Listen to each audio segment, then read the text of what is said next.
Tonight, the PM's all aboard the popular podcast train to try to reach younger voters. Anthony Albanese's 90-minute sit-down with Abby Chatfield covered everything from the cost of living to Medicare to when the election's going to be called.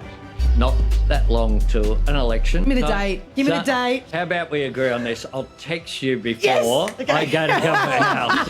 US President Donald Trump employed a similar tactic during his campaign, appearing on hugely popular podcasts like the Joe Rogan Experience. There's nothing young people love more than old politicians on their podcast. It's actually true. That's where you get the inside story. Let's stay overseas, and Spain's former football boss, Luis Rubiales, will escape jail time despite being convicted of sexually assaulting star player Jenny Hermoso. Rubiales has been fined $16,000 for grabbing and kissing Jenny after their 2023 World Cup win in Sydney. Elsewhere, Matilda's firebrand Ellie Carpenter has labelled the team's latest performance in Houston as not good enough. The Aussies suffered their worst defeat to Japan ever. More on that later, because I might start crying if we look at those goals.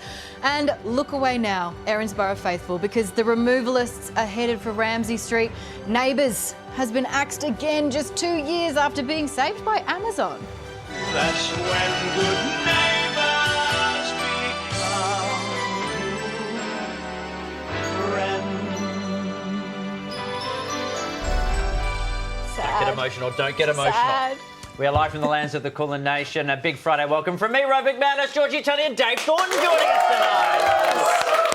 Hello, thank you. Oh, my gosh.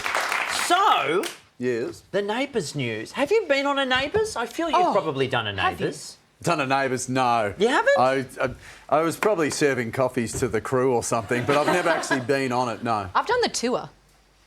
Oh, You where know, does like that the go? Ramsay Street tour? I can't actually remember the suburb that it is here, but I did that, and I got photos with like the Ramsay Street sign, and I was so excited. It was before I lived here, so I was still just, I think I was at uni in Brisbane, and it was awesome. Do you know what's exciting for me is all the stuff I nicked when I went to visit the set when we did a story on the project for when it yes. finished the first time. What did you steal? I stole menus from Harold's Cafe.